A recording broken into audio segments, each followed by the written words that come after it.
I find this, Mr. Speaker, this sounds very strange. And why do I say this? Because for the past few weeks, the Prime Minister has been going on hysterically about nationalization.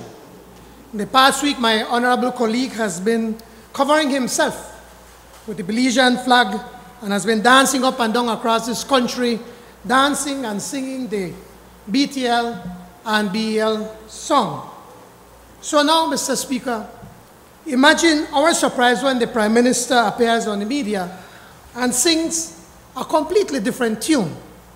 He is now singing the Honduras national anthem and is wearing an Honduras flag as he tries to convince the Belizeans that there is no choice but to hand over the sugar industry to a foreign company.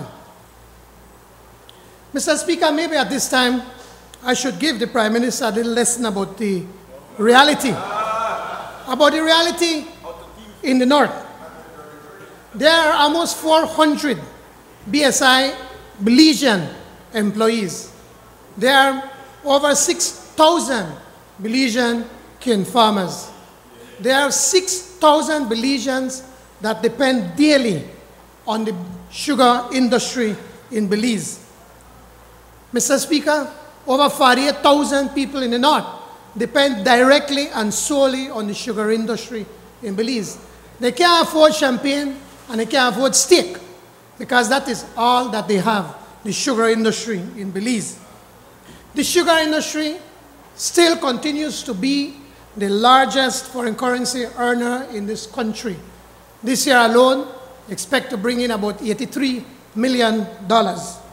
It still represents 5% of GDP. So I hope that the Prime Minister is listening and is learning something about what the sugar industry means to us in the north. It's also important to point out that it is under the People's United Party, Mr. Speaker, that Belizean cane farmers were put in control of their own destiny. It is under the PUP. More than 30,000 acres of cane land was given to the Belizean cane farmers in the north, in Orange Walk and in Corozal.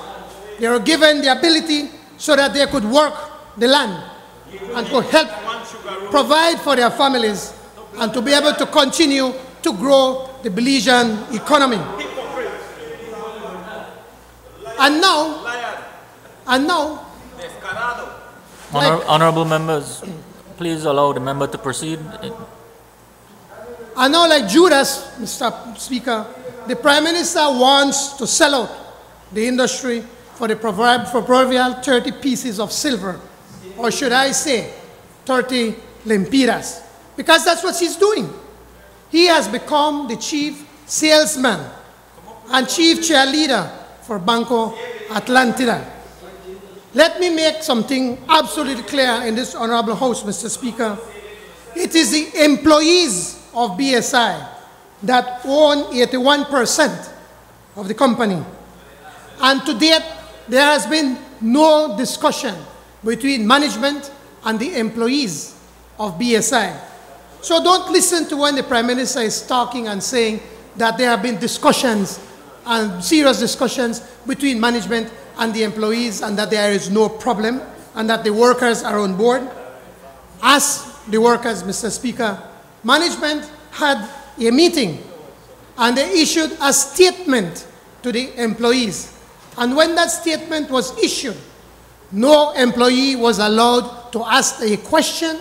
No employee was allowed to give any comment as to what was told to them.